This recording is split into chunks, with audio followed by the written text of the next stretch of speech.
6h48 sur France Inter, on prend l'air avec lui, Anthony Bélanger. Oui. Ce matin, vous nous emmenez au Maroc, qui va bientôt avoir son satellite espion. Et oui, ce sera le 8 novembre prochain lorsqu'une fusée Vega lancera depuis Kourou le Moroccan EOSat 1, un beau bébé d'une tonne capable d'observer une bande de terre large de 800 km de large en haute résolution, c'est-à-dire à 70 cm près.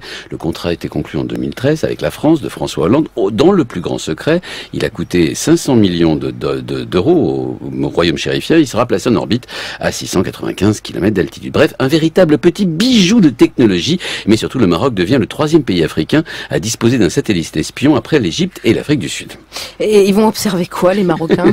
Eh ben c'est bien le problème. Le Maroc a 2 ennemis et un ami trop pressant. Ces 2 ennemis sont l'Algérie et les Sahraouis, évidemment. Avec ce satellite, les Marocains pourront tous avoir des positions de l'armée algérienne et de celles des insurgés sahraouis au Sahara occidental. Rien que cette perspective rend fou l'Algérie.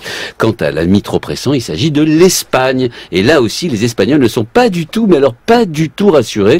L'Espagne est le seul pays européen encore disposé, vous savez, de territoire en Afrique, en l'occurrence au Maroc, les enclaves de Ceuta et Melilla, mais il y a aussi d'un chapelet d'îles et de pignons rocheux collés à la rive marocaine. L'Espagne doit aussi avoir des moyens d'observation, j'imagine. Eh ben non, figurez-vous, l'Espagne a bien des parts dans des satellites espions français Helios, mais pas plus de 2,5%. Autrement dit, elle ne peut utiliser l'Espagne que 2,5% du temps spatial de ce satellite. Et puis quand ils en ont eu besoin, la France a fait la fine bouche. C'était en 2002, à propos d'un îlot espagnol appelé Perejil, occupé quelques jours par le Maroc. Impossible d'avoir des images satellites pour raisons techniques, ont répondu les Français, alors que le Maroc, lui, aura bientôt son satellite 100% du temps. Les Espagnols sont, comment dire, verts de rage.